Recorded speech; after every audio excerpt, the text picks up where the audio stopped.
The following program contains the opinions of the host, guests, and call-in participants. These do not necessarily represent the views of this show's distributors or sponsors. This program may contain obscene, profane, or otherwise objectionable language. Viewer discretion is advised.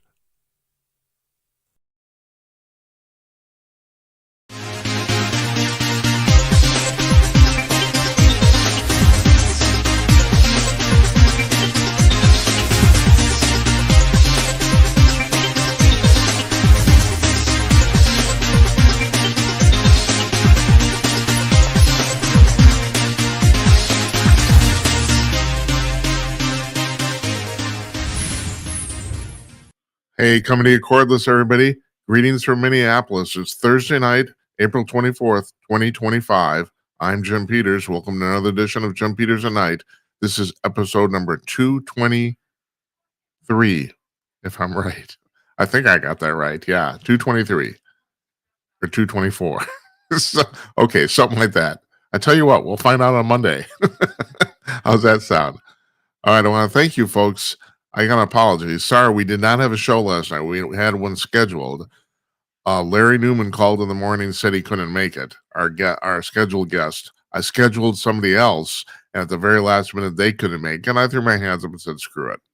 So tonight, we were also supposed to have a guest, and we do not. So I'm here because I didn't want to skip two nights in a row. Larry's going to be here a week from tonight, which is Thursday, May 1st. So, and we do have a guest for Wednesday, and I'm pretty certain we have him for Monday or Tuesday too. So, at any rate, yeah, we're all messed up. I could use the F word, but I'm trying not to. I'm trying to be clean in case this ever ends up on the radio. You know what the heck? Practice. I did morning radio for about 3 years, 30 years ago. And everyone said, you can't do it. You're going to just swear. They're going to kick you off. Well, I said the F word once in 3 years. So that's my transgression, and that's my story. I'm sticking to it. So that's what we got going on tonight. We're coming to you in 1080p. I think I've mentioned that for about the last couple of weeks now. We're actually broadcasting in full high def, not just standard high def. And that makes me very happy. I think it may make you happy too, which means if you watch this on a 80-inch television, it's going to look pretty good. It should look better than before. We were at 720p before, which is standard high def. This is what's called full high def. It looks better. More pixels in the same space. And also, and I think I mentioned this on Tuesday or Monday, but it really bears repeating. I had a doctor's appointment on Monday. That's also one of the reasons we didn't do a show on Monday. And my doctor has told me I'm no longer morbidly obese. I'm now just standard obese. So yeah. So yeah, take a look. Looking good. God, it's just terrible. This old age thing just sucks. It's awful. All right. So what do we got going on tonight? Tonight, you call in 325, call Jim, 325-225-5546. You can send me a text message at 408-458-508. That's all on the bottom of the screen here. Scrolling across. I want to hear from you. You can be the guest. Doesn't matter what you want to talk about. Don't care. I got some news. These days I go solo. It's kind of like it's like a bogus, demented newscast. So this, I pick the stories. So what I find interesting, also what I think you need to know, and also the shit that all falls through the cracks. There I said the shit word. I don't care. Well, why would I care at this point? Why? The stuff that you never hear on the mainstream media or even the alternative media sometimes. We got that going on. And I tell you what, we're going to take our financial obligations. We're going to do a commercial here, and we'll get back with some of that news right in 1 minute. Stay tuned.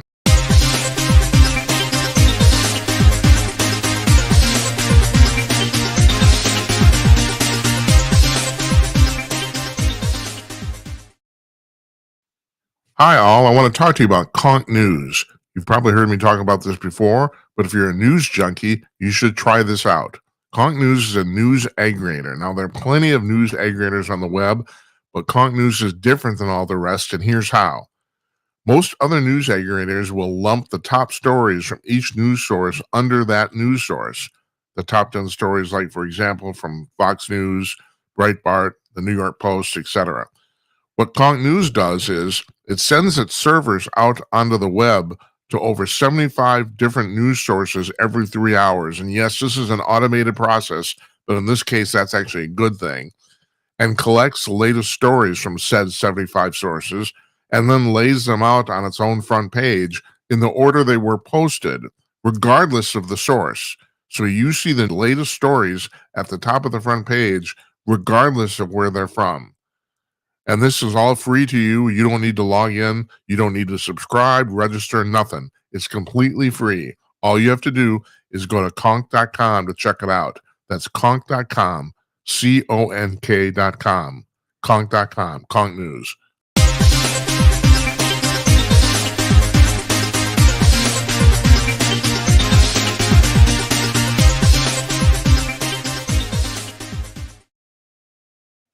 So I've explained this before. I'm going to explain it again. We do that Conk News commercial. The front page of Conk News is in real time. That if you go to Conk News right now, that's exactly what you'll see. So the news at Conk turns over every 3 hours. The front page redoes itself every 3 hours. But that's in real time. That's what it is this very moment. Now, the reason my little picture's on the screen there while we do the commercial, it's really weird. It's not even kind of a bug, but it's just where our system's set up, and that is because that's in real time and not a video. I have to keep my picture on the screen so that you can hear the audio for the commercial. It's stupid, but that's the way it is. So, anyway, and I want to thank the folks on Kong News. You probably noticed my pictures at the top of the right gutter, and they didn't have to do that. They do that because they sponsor the shows. Very kind of them. So, thanks to them. So, what do we got going on today? Well, we got it going on. You know that because we're okay boomer. It's like so. But I want to tell you, I got some economics news. So I get Charles Gasparino's newsletter from the New York Post once a week, and I love reading it. He's a fantastic investigative journalist. He's always got something going on that nobody else does. He's almost always right, and he faithfully tells the truth. So what more do you want out of a journalist, right? And the interesting thing is Gasparino, if I might, started his adult life as a professional boxer, if I'm correct. I mean, he got into journalism of all things, and now he's in business journalism. But his report this week was very interesting. I've had people on this show, Maurice Abrams, come on. I've had other guests that come on too. And the general consensus is that we all know what Trump is doing and that it's probably going to work, but nothing's guaranteed. And if something goes wrong here, this could all go to hell. That's been the general consensus of every guest I've had on, including mine, including my own consensus. Gasparino says he's been talking to a bunch of Fortune 500 CEOs, and he says they're a little more dark on this. I've said at 60-40 this might work. They only give it like 20%. And he said the only reason they're not rebelling is because Trump has a talent for pulling rabbits out of a hat. He said that everyone has seen Trump do this before. So even though the odds are against him, he might pull this out. And if he does pull it out, that's going to be fantastic. It is. And we're talking mostly about the tariff situation. Now, it looks like, and Gasparino touched on this too, and other people have been reporting on this the last couple of days, that behind the scenes, supposedly, the Trump administration they don't completely have their shit together. That it looks like they've broken off more than they can chew at one time. And the complaint that people that I know that are in the know, the complaint people are hearing is that the countries we're trying to negotiate these tariff deals with, they say that we look unorganized, that we don't necessarily know exactly what we want in every single deal. And that's not surprising when you get to the fact there's 192 countries. I think we raised the tariffs on 150 of them. Now, there's probably only really a dozen or 15, 20 that actually matter, but still, you're talking about crafting an individual deal for every single country, and you'd think with the vast resources of the federal government, you'd think you'd take care of that ahead of time, but who the hell knows? That's been the complaint right now is that the negotiating countries they seem to say, well, we don't necessarily completely have our shit together. This concerns me. It really does, and I do. You know, because this is exactly the exact fodder that people who don't like Trump have been pushing, and as a Trump supporter, and other people, even Sabrin, who came on Murray Sabrin, the economist who comes on it regularly, he was on what last Monday or something like that. Even he said he doesn't agree with the technique that Trump is using, but he said at least the intent is good, and everybody seems to agree that we have to put China in their place. And I'm not the only person who said this, that this whole exercise might be about isolating China and get them to bend to our will. That might be it. I'm not certain on that. But the thing is, in the short term, everyone, this is not going to be easy. It's not going to be fun. I mean, there's some CEOs who said if we're not in a recession already, it's going to happen, even if this is successful. Now, I've said this before, and I know Trump is thinking this. I don't talk to him, I'm pretty certain he is, and that is they started this right away. I mean, he's 90 days into his presidency, because it's going to take about a year for this to play out, and they need it to play out successfully by this time next year, because then you're talking about midterms, and if this screws up, we being the Republican Party, and I'm not a Republican, but still, I'm a conservative, I guess. We are going to end up feeling it at the polls for sure. And there's a possibility that even if this is successful, we might lose the House or Senate. I don't think we're going to lose the Senate, but there's a possibility we'll lose the House. I mean, I don't know if you follow this. There's already 4 or 5 Democratic senators who say they're not running for reelection. There's gonna be at least 4 or 5 new people who are not incumbents, at least. So that seems to be the prevailing wisdom, is that we wouldn't lose the Senate, but there's a good possibility we lose the House. We only have the House by 4 votes. So yeah, and if Trump knows this, if he screws this up, that'll go away for sure. And then he's kind of dead in the water. I mean, right now he's depending on the fact that he has both the House and the Senate. So anyway, it's really interesting. That was Gasparino's take, and I thought that was very, very fascinating. And so in the meantime, if you watch television, and I'm talking about real, like, broadcast television, like NBC, CBS, ABC. Does anybody watch this crap anymore? I don't know. I would not want to be wanting to run one of these networks right now, and especially their news divisions, which are completely going to hell. I mean, this is just an aside. This is not in my notes. The executive producer of 60 Minutes not only quit on CBS, he not only quit, he apparently bawled like a baby when he told the staff that he was quitting. And Sherry Redzone, who for all practical purposes owns CBS, she owns Viacom, and Viacom's a subsidiary of CBS. She said, yeah, well, and it appears this guy, he has not actually said this, but it appears all the appearances are he's been forced out. And she basically kind of confirmed that today obliquely. She said, well, this is what's going to happen if you don't tell the truth. That's what she said. They're specifically talking about this lawsuit that Trump has brought against CBS for editing the 60 Minutes interview that Kamala Harris did, where they edited it to basically make her look more intelligent. That's basically what they did. And they got caught, and stupidly so, because they ran the same question on a promo and during the show, and then with 2 different answers. Yeah, that's smart. So this guy, and I can't remember his name. I don't want to remember his name. I got plenty of other space stuff to put in my brain. Other than that, he quit, or basically he was told to resign, and he cried to the staff and he told them, don't give up the fight. Don't get and Redstone, Sherry Redstone said, no. The fight is that you're not telling the truth, you jackasses. She owns the company. So there's some politics going on there too. Redstone is trying to sell Viacom, Paramount, CBS to a company called Skydance, which is basically kind of a startup, relatively speaking, and it's owned by David Ellison, the son of Larry Ellison, and David Ellison is a friend of Trump's. So they figured to get through the regulation process, they want to make at least they don't want to piss the president off.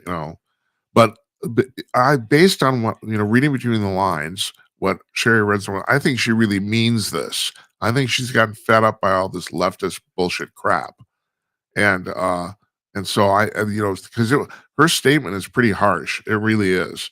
For Yeah, so that's interesting. So why did I bring that up? I brought that up because I'm talking about the broadcast networks. There's a show on NBC called Chicago Fire. I've never seen it. Don't want to see it. Don't care. Don't care about you. I've talked about this before. At this point, Fox News is either the first or second television network, not just on cable, but everywhere, anywhere.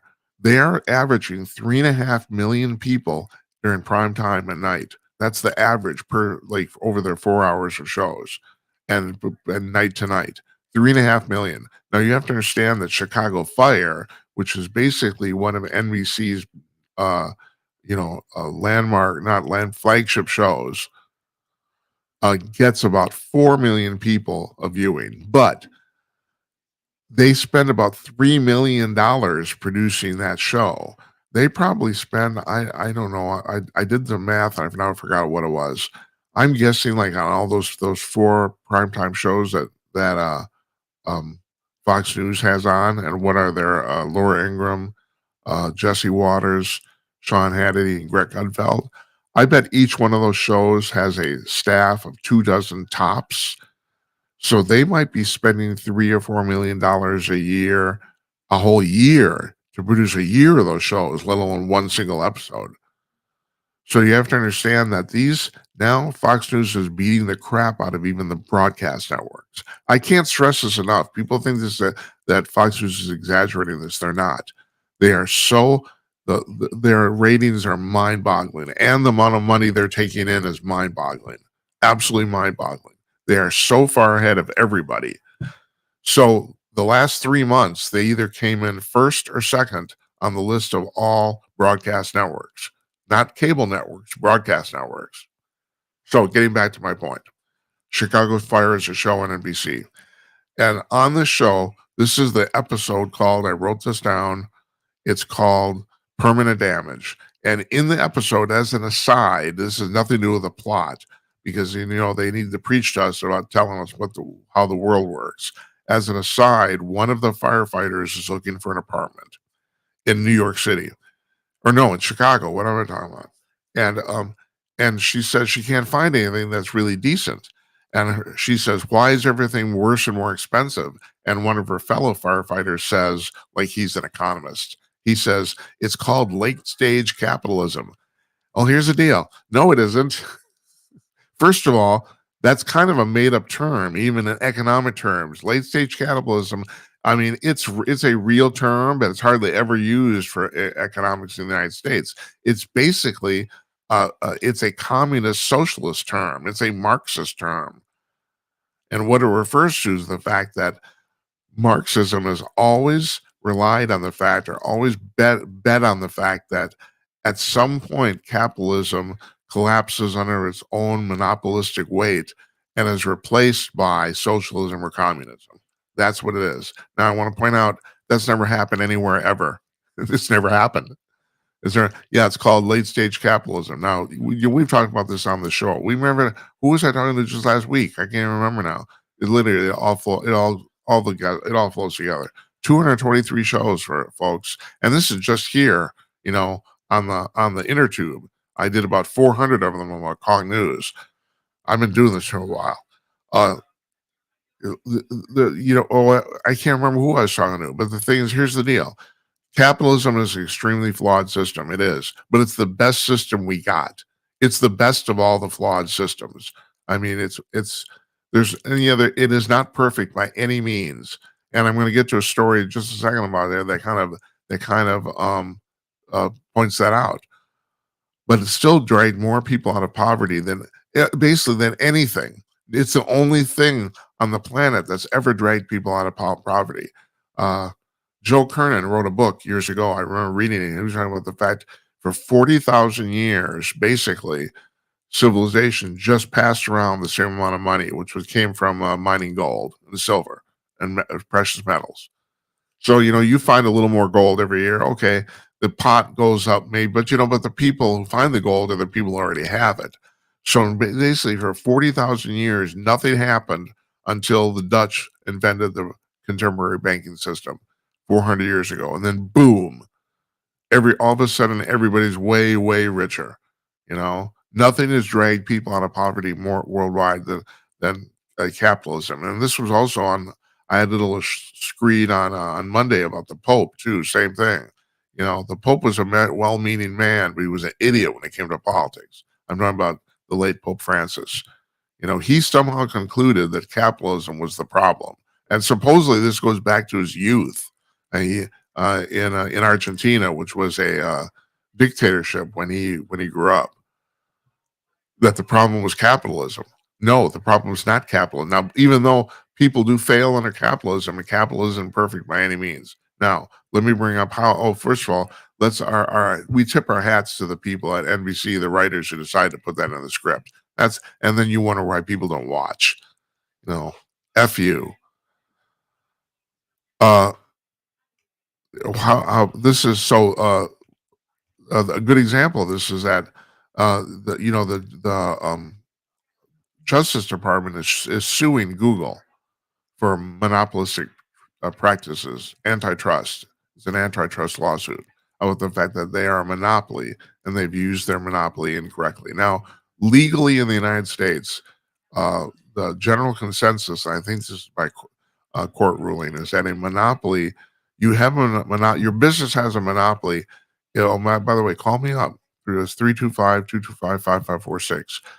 Your business has a monopoly if you have at least 80% of the market. That's the way it works. Hold on a second. Get a little dry.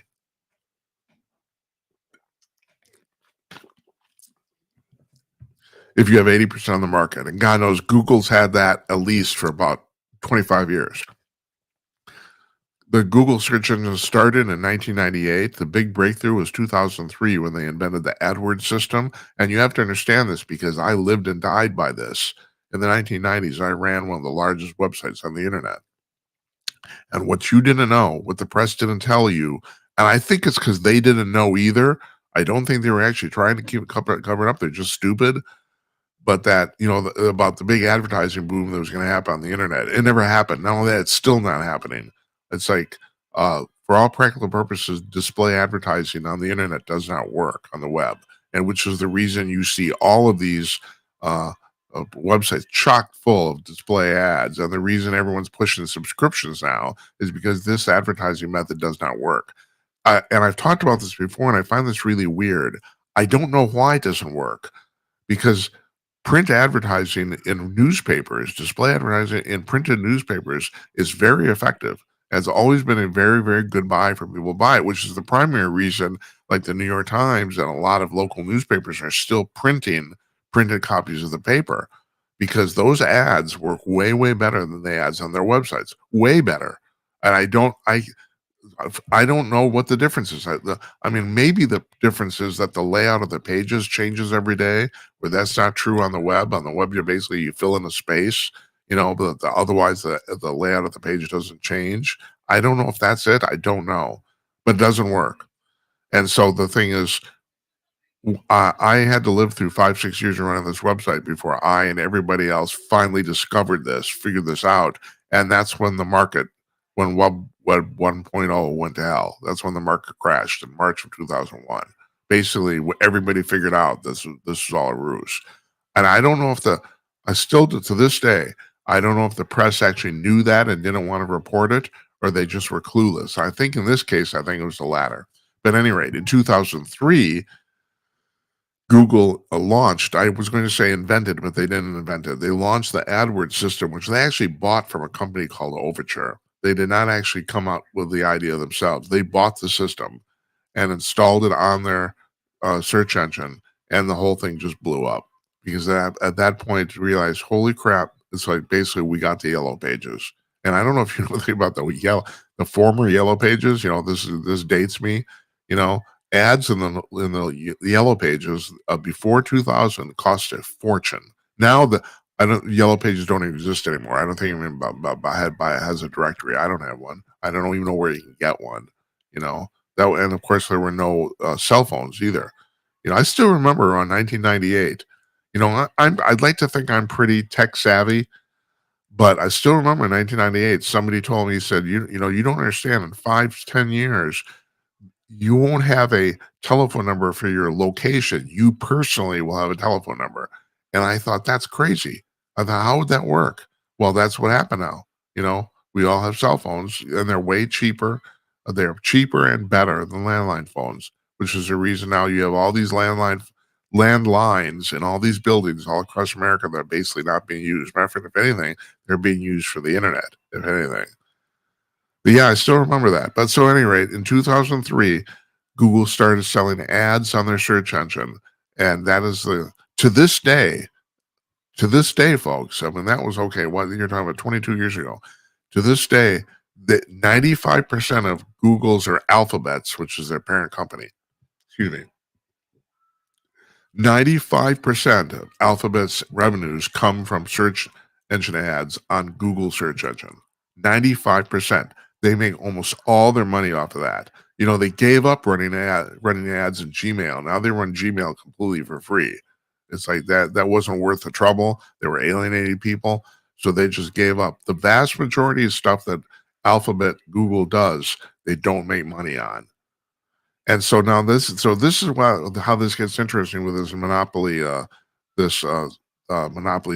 lawsuit. First of all, you got to go back to the 1990s when Microsoft got sued for including the Internet Explorer in every copy of Windows. So there was a company called Netscape, and literally, I'm talking about this now because you probably don't know about this. It's now ancient history. So we're going back 30 years now. There's a company called Netscape that basically Mark Andreessen, who you probably do hear about, he got his money. His money's from the fact that he started this company called Netscape because at the University of Illinois, he was the team lead on developing what was then the Mosaic web browser. Now there were web browsers before then, but what Mosaic did, Mosaic let people send pictures with their web pages. That's what it was. You had a page with pictures with photos on it. That's what the big deal was, Mosaic, and that blew the web up because before the web was only, I think, if I'm right, Tim Berners-Lee invented the internet, the World Wide Web, not the internet, the World Wide Web in 1989. So in 1995, 94, 95 they came up with this system. At that point, it was just text that you could send pictures, graphics, photos put them in web pages. That blew the whole thing up. So Netscape was they were technically selling the browser, but they basically gave it to everybody on an indefinite free trial. I think the last I heard, only 5% of the people actually paid for it. I never did. Nobody ever did. That was true of what was called shareware then too. But that's the 5% rule is still to this day. If you run a website where you're offering subscriptions, about 5% of all people who read your website will actually sign up for a paid subscription, and that 5% rule seems to hold for a lot of stuff. Any rate, so they were technically selling it, but not really. But they had a pretty healthy income stream for this. They did. Also, they were all the Netscape web browsers were set to Netscape.com as their home page, and they were selling ads on that page. That was working out really well for them. Any rate, along comes Microsoft with a copy with Internet Explorer, which supposedly, I don't know if this was ever confirmed, supposedly was code that was stolen literally from Netscape. They stole the code from Netscape allegedly, to build Internet Explorer, and then they included a copy of Internet Explorer in every copy of Windows. So because of that, usage of Internet Explorer greatly increased because it was free and it was just sitting there. In other words, if you ran Windows, it came with it. You didn't have to download anything or anything. And so in the it was in 1998, the government sued Microsoft for unfair monopolistic practices, saying, "Well, you know, your operating system runs 95% of computers in America, and you are usurping Netscape's business by doing this." Now, the hilarious thing is, along comes Chrome, Google, and I think maybe they started with developing Chrome in 2005 or something like that, which you had to download. You had to download and still do. It doesn't come with anything unless you have a copy of Android on your phone. And the last I heard that there's 4 billion copies of Chrome currently in use. That would be half the people on the planet. There's 8 billion people on the planet, but you still have to download it. And Chrome ended up completely usurping Internet Explorer. That's the funny part. And that's the reason I'm bringing this up. So the thing is, the government's suing Google, and what they don't understand is that Google's, and I put this in the description of the show tonight too, Google's dominance in search is going to quickly go away. I mean, it will, I don't know who's going to have it at some point, but they've already screwed up Gemini, their AI thing. Um, search Web search is quickly moving to an AI model. The vast majority of people weren't searching for websites; they were searching for answers for questions, right? Which is the reason the search ads work so well. If you typed in, oh God, I don't know, example off the top of my head, booby traps for cats, and you're selling booby traps for cats, and you put the result, your ad on that page with the results, works fantastic. Somebody's actually looking for booby traps for cats. Not me. I love my cat, but anyway, some of you don't. I know that. I know you don't like the cats. I know. So, yeah. So it worked. That worked fantastic.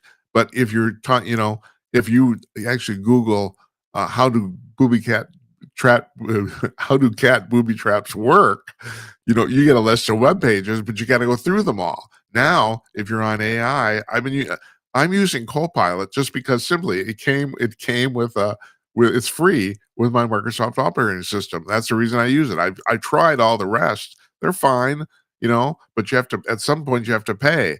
No, this is free and I'm using it. And that's the same thing. It's the same thing. In other words, we're just repeating the same damn stupid business crap over and over again. And the government is always the last person on the pole. It's like unbelievable. So yeah, the government in 1998, the government sued Microsoft, even though their dominance in the web browser business was quickly fading.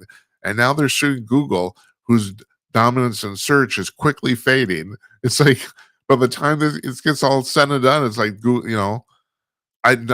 is Google ever going to go away? Oh, that's a good question. I don't know. I mean, Netscape went away for all practical purposes. Technically, it still exists. It's a division of America Online, but you didn't even know what America Online is, do you? You don't know. Here's an interesting tidbit fact. There's still millions of people in the United States who have America Online dial-up internet accounts, mostly because they've never bothered to cancel them. Now, I don't know if this is still true. I know for many years it was almost impossible to cancel your dial-up internet account with America Online. You could call them, you could write them. They'd talk to you. They were very nice, but they never ever do it. You know, so I don't know if that's changed, but I've heard there's still millions of people have those accounts. Now, here's the other amazing thing: there's still a few million people that actually use them. In today's modern world, I don't see how you get by with dial-up. I mean, uh, I used to monitor and meter web pages. The average web page now is something like 50 megs. It's mind-boggling. It would take 10 minutes to download the average web page on a dial-up connection.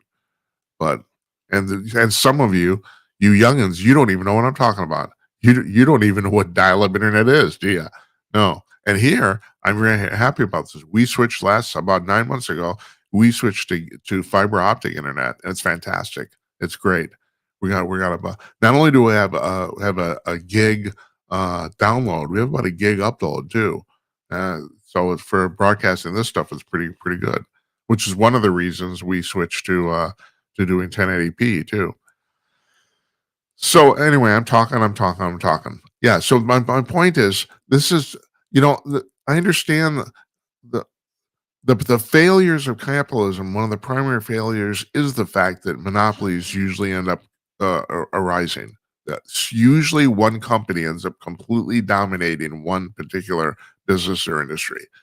Now, in a perfect world, you want two or three.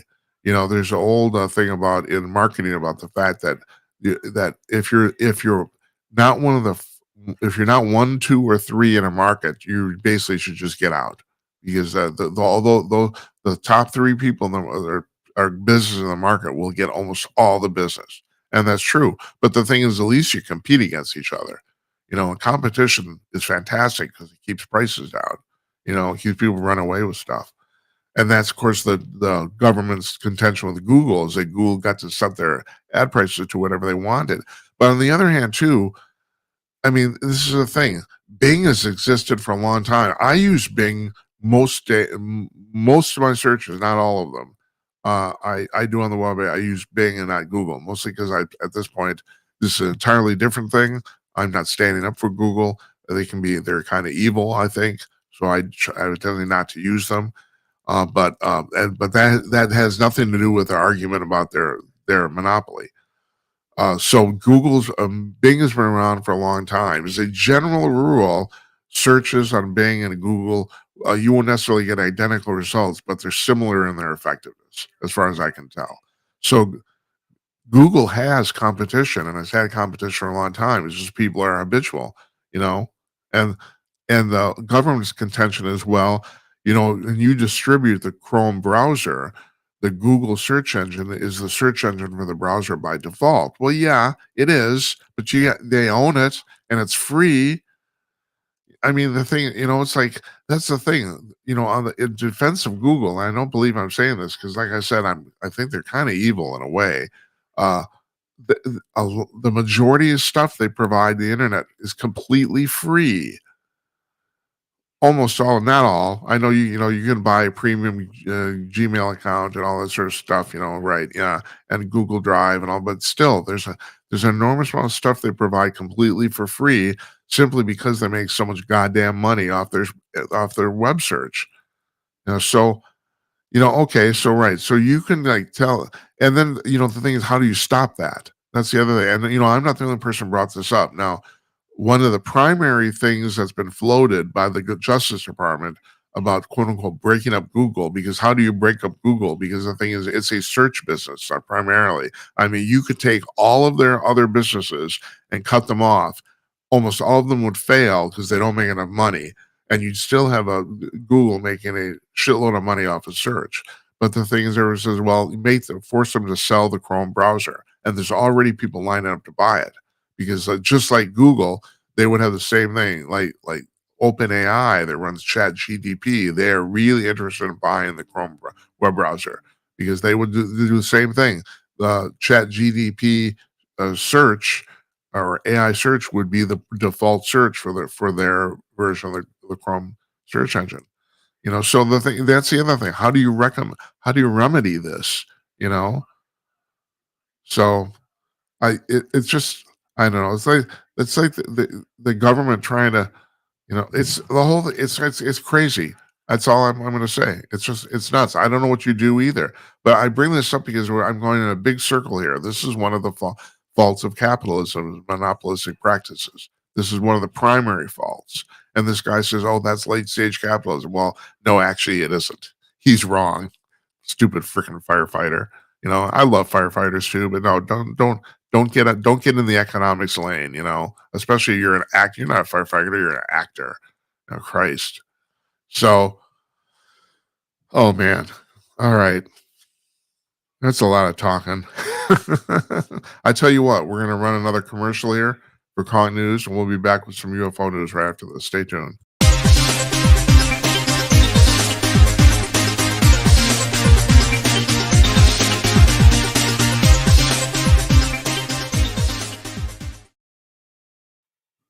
Hi, all. Jim Peters again for Conk News. Let me tell you one of the greatest things about Conk News. It's free. It's completely and totally free. You don't need to register. You don't need to log in, subscribe, none of that stuff. Sure, they run a few ads on the front page, but if you're an old fogey like me, you might actually appreciate this because when you check out Conk News at conk.com, you'll probably notice that it's the closest thing to an old fashioned hard copy newspaper that you'll find online. The latest up to the minute news with 75 high quality sources collected every 3 hours, all laid out with photos and headlines directly from the articles. And when you click on a story, you go directly to that story. No ad page, no interstitial page, none of that stuff.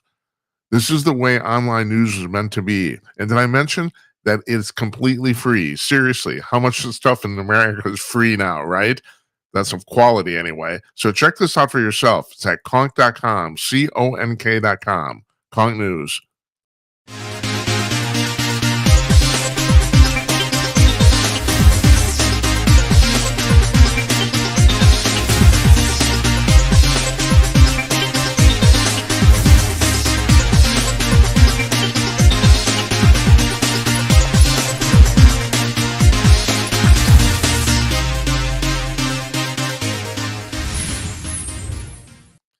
Part two of Jim Peters at Night. I am Jim Peters. All right, a little more, a little weirder, lighter news here now. So, and I promote this in the show description tonight too. This travel blogger, uh, she has a channel on YouTube, apparently very popular. So her grandmother lives at the Villages in Florida. I did not realize how big the Villages were. It's like 1,000 acres. There's 70,000 homes there. 70,000. It's I didn't know this either. It's its own metropolitan area. I didn't realize this. I can't remember where. I don't even remember where in Florida it is. Anyway, she decided she was going to stay with her grandmother in the village just because she wanted to see what this whole thing was about. Specifically, the rumor that all the old people are basically stuffing their brains out, right? And what she decided after staying there for a week is that, yeah, that's pretty much true. Yeah, yeah, got a bunch of old people. Yeah, oh Christ. And they're so she was talking about some couple got caught literally having sex in their golf cart. Oh, I want to see that. Sign me up for some of that. So I didn't know this either. And that is if you live in the Villages, regardless of the size of the home you live in, everything in the Villages is is free for $130 a month. It's basically, yeah, you pay $130 and you can do go and have anything you want. So that's the way it works. And you stop and think about that. You got 70,000 homes. Let's do some math. It's about $10 million a month they're taking in on the cruise director fees, you know. Okay. Okay, sounds good. Now, I'm going to show you a picture now. Okay, this was also in the show description too, and this gets to a point something we've talked about on the show previously. So there's a photographer, he's a professional photographer in Mexico. He's doing a photo shoot outside with a bunch of models. And I don't know if they said where they were, but they're outside and they're doing this photo shoot, and all of a sudden one of the models, the photographer said he didn't notice this. One of the models points and said, "Look, what's that?" And there's a freaking flying saucer basically right over their head. So he's got a camera. He's taking pictures. He's a photographer, right? I'm going to show you this. He, this is the picture he took. The right side of it is, of course, a blow up. But the left side is the actual picture he took. One of the best pictures of a UFO ever taken, right? Now, of course, nobody believes it because it's too good a picture. Because the government has released all these grainy photos and radar photos and infrared photos of unidentified aerial phenomena for years and years and years, and everyone is so accustomed now to seeing grainy, blurry photos of UFOs in the dark that when you see something like this, nobody believes it. Now, I have no idea if this photo's real or not. I do not know enough about. I know how you check for that, but I don't know how to do it. It has to do with pixelization.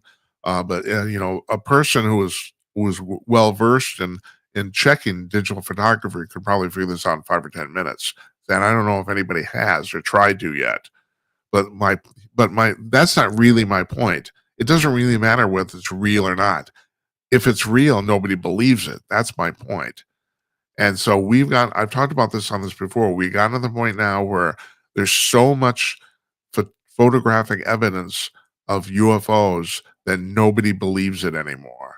Now the photography, because any kid in their 14-year-old kid in their mother's basement can conjure up anything via graphic AI.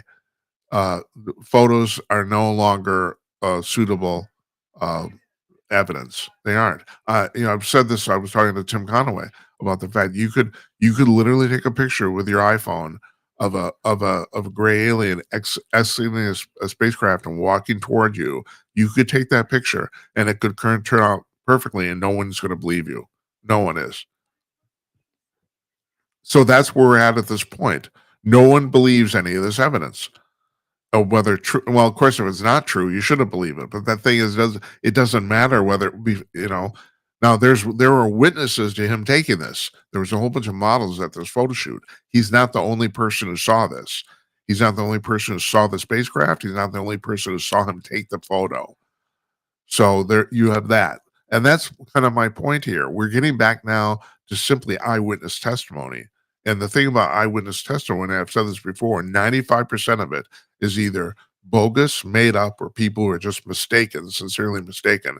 But there's so much of it that the 5% is still mind blowing. And that is my point here. That's the actual reason I wanted to put this on the show. I have no idea if this photo is real. I don't know. It doesn't matter. It does not matter at this point whether this photo is real or not. But what the thing that does matter is people. Although a bunch of people saw this, that's what does matter. It wasn't one single person. So yeah, it's just like I just find this kind of fascinating. I don't want to divulge too much details here. I'm working on a UFO documentary. I'm one of a person working on this, and this is the crux of this documentary is going to be. This is not a scientific problem. This is now a social problem. We have there's so much evidence to indicate this is happening that this is a social problem. It's that people don't believe it. Case in point, I brought this up on Monday. I'm going to bring it up again. Over the last week, there are scientists who said that they've identified a planet. I can't remember. It has an acronym. I can't remember what it is. About 125 light years from Earth, which is right now. That's pretty much the maximum of our spectrography scans. I mean, we can take pictures of shit farther than that, but as far as actually scanning the atmosphere of another entity, another heavenly body. That's about our limit. But anyway, from the spectrograph analysis of the atmosphere of that planet, uh, scientists are almost certain it has life on it. Now, that doesn't mean it's intelligent life. We might just be talking about plants and trees, but they're almost certain because there's certain molecules that life gives off that basically don't exist in a non-living environment. That's how they can tell. So I'm watching till this came out last weekend. On Monday, I've got the cable channels on. I'm doing my thing, and I see on two different channels, I see two different anchors say the exact same thing. They're talking about the story. And they both said, I'm not sure I like this because they don't, and then Dana Perino, they do the story on the five, and Dana Perino, God bless her heart. I mean, I think this woman was just wonderful, fantastic. And I'm surprised she said this, but she said she doesn't believe any of this.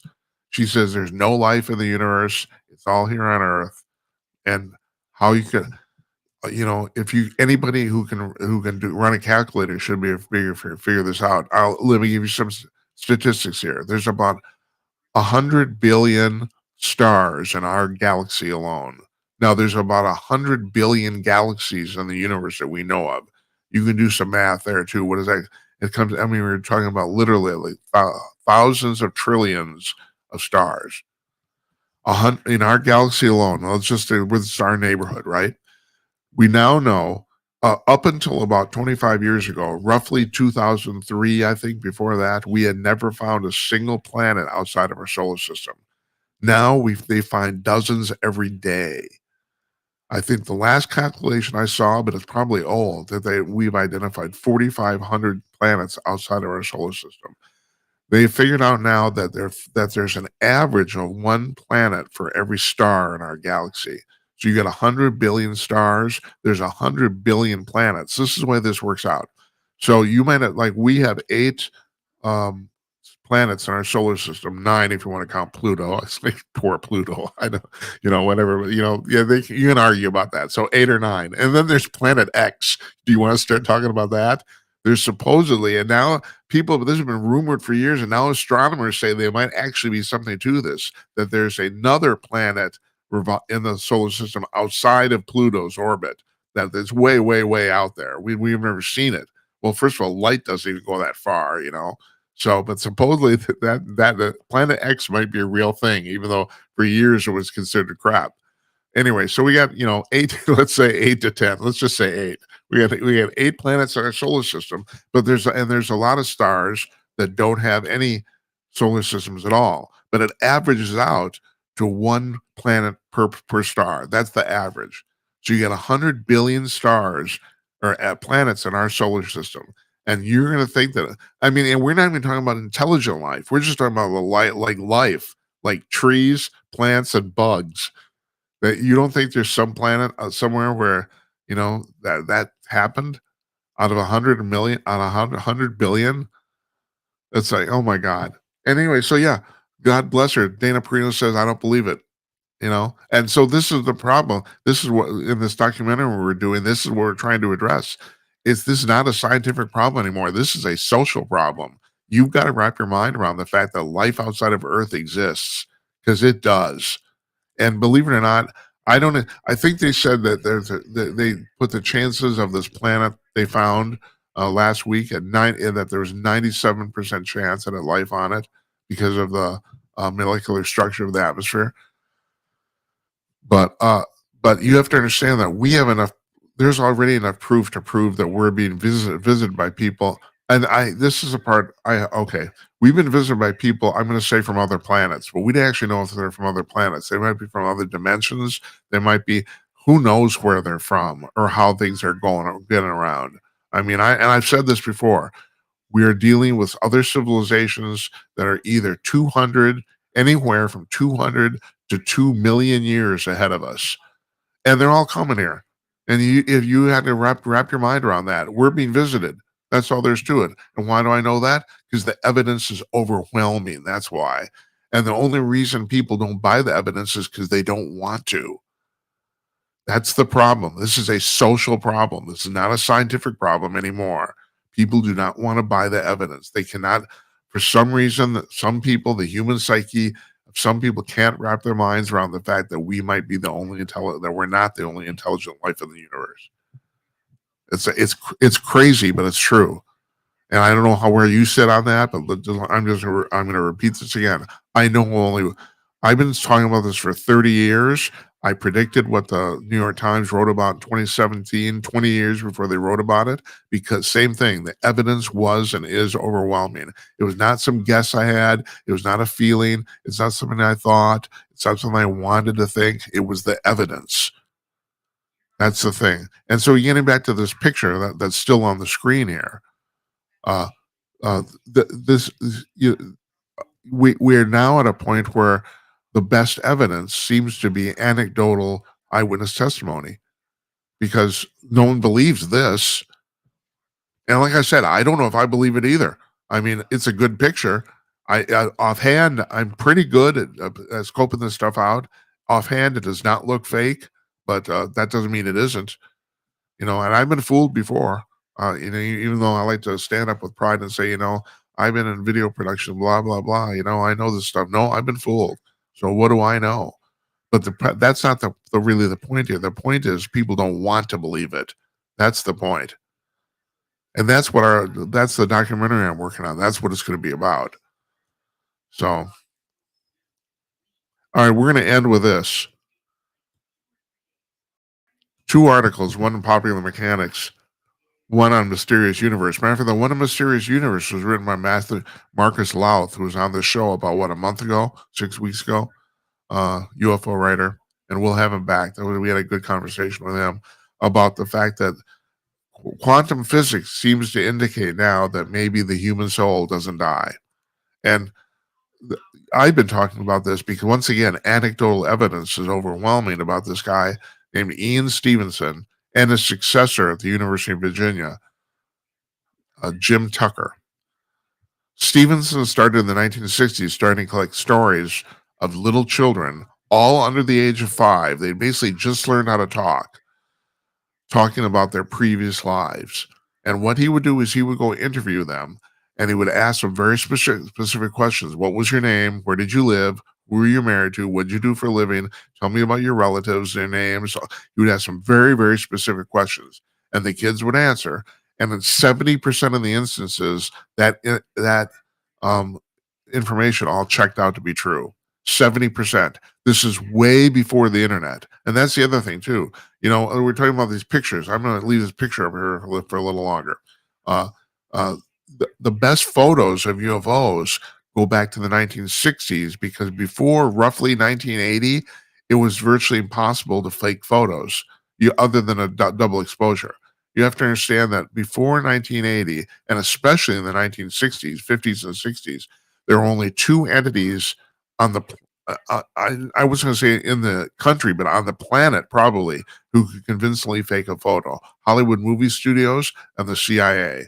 They had the resources to do it because it was $1 million operation to convincingly fake photographs. Okay, now anybody can do it.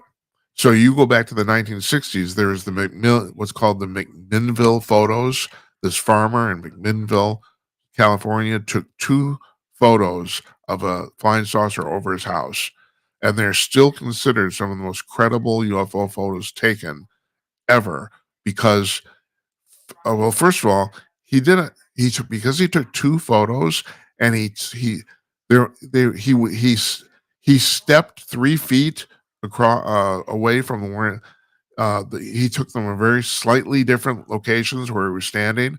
They were triangulated, so because of that, researchers were able to gather all sorts of information by using the 2 photos about the fact that this thing was flying. It wasn't being held up by wires, just all sorts of stuff. And on top of that, like I said, it was almost impossible to fake a photo in 1960 convincingly. Now, I'm going to go forward here too. You go to 1963. There's a famous photo of Lee Harvey Oswald he's holding his Carcano rifle, and he's holding up a newspaper. Now, first of all, this is kind of stupid, because this is holding up a newspaper is like the most bogus, dead giveaway way of proving the date that you're taking the photo from, and it's to the point where it's like, any jerk knows this. So, okay, but that's the photo. And there's 2 different, same thing with the McMinnville UFO thing. I mean, it sounds like I'm actually drawing a comparison here. There's 2 photos of that scene taken. They're slightly different. Same thing. They're slightly different pictures, but and it's been proven now that those photos are fake. And getting back to what I was saying, who in 1963 could fake photos? Hollywood movie studios and the CIA. And do you think a Hollywood movie studio faked that? Nobody knew who the hell Lee Harvey Oswald was. So I look at that as one of the biggest single proofs or pieces of evidence that the CIA was in on the whole thing, because they could fake the photo, or somebody in the government. I suppose maybe the FBI or something too. Only they could. So anyway, I'm talking about Marcus Louth's article here in Mysterious Universe about the fact that, all right, enough of this picture. About the fact that reincarnation, there's a good possibility is real. So I was talking about Even Stevenson at the University of Virginia. He passed away, and I think around 2010 or something like that. I can't remember. And one of his former students, who now is a professor there too, Jim Tucker, he runs this institute. I think it's called the Institute of Parapsychology or something like that. And they're continuing to take these reports from children. But like I was saying, in many ways, the earlier reports are actually better than the later reports, because now it's much easier to either fake or come up with this data. It's much easier now. In the 1960s and 70s, it was almost impossible. You couldn't do it. So the fact that these kids, and even that's the thing, even if they were being fed by their parents, which, usually a reasonable person can tell if they are or not. But even if they were, you couldn't get the information then. There's no way you could find that stuff out. It just wasn't. So now it's fairly simple. I mean, I'm I'm constantly Googling and stalking my ex-girlfriends on the internet all the time. That's a lie. I'm not. No, I don't have time to do that stuff. No, I'm too busy watching Let's Make a Deal. What are you what are you talking about? So, anyway, the article that Marcus Loth has wrote, and the one in Popular Mechanics, is dealing with the scientific aspects of reincarnation, because they think they might know how that works, believe it or not. And it has to do with the transmission in your brain of quantum information, believe it or not. It's really complicated. I'm not going to bother to explain it here. I should probably put a link up in our show blog to some of the stuff. I will. I'll do that. I'll put a link up tomorrow uh, about how this might work. But they're starting to think maybe there's something in your brain called microtubules, which are tiny, tiny little, like, microscopic tubes. That's what they are. And and I can't remember the guy's name. There's a guy, for years and years and years, he was laughed at in the physics industry because he said that he kind of discovered that maybe this is the key to consciousness. And the thing is, if it's the key to consciousness, in other words, if this is how consciousness actually resides in your brain, because this is these microtubules apparently process quantum information, or or let's say they process information quantumly. I guess is that I don't know. Did I just make up a word? That might be the key to it. Now, there's some British researchers about 10 years ago who they discovered that the electrical pattern in your brain can exist outside your brain. They figured that out. So if that's the case, when you die, does that pattern go away? Who knows? I mean, we don't know shit. I'm going to leave you with that tonight. Okay, we don't know crap. We don't know any. We're just getting started. You know, my brother-in-law, my late brother-in-law, Mark, bless his heart, I loved him. He said we're 2 weeks out of the trees, and he's absolutely right. We are. We don't know. We don't know anything, and we think we do. But okay. So we've had. I just want to point out, you've had your cell phones 15 years. It's basically does the same thing the communicator on Star Trek did. That was 55 years ago. Now we have one. We have one that's probably better than that. So who knows what's going to happen? Who knows? Who knows what's going to happen with the economy? Who knows what's going to happen with Trump? Who knows what's going to happen about anything? I don't know. I can't predict the future. So I want to thank you for watching, though. I really appreciate it. Now, next week, this is what I know for sure. Larry Newman's coming on Thursday. We have a guest. We have guest booked for Tuesday and Wednesday. I'm not going to talk about it yet because I don't like to talk about it until I actually get a time down. But anyway, we're doing shows Monday through Thursday next week. The following week, March 5th, I'm taking off. I'm taking the whole week off. We'll be back on March 10th or May 10th. It's May 5th. We're taking off 5 through 8. And I'll be back on May 12th, Monday, May 12th. So, but we'll be back on Monday too, this coming Monday. And what is that, the 28th, I think? I can't remember. I'm too busy. I'm too busy watching Let's Make a Deal. Thanks for watching, everybody. Really appreciate it. I hope you have a good weekend. I'm losing my voice now. A lot of talking. Good night, Esperanza. Good night, Uncle Donnie. And good night to you, wherever you are. You have a nice weekend, everyone. We'll see you on Monday night. Take care.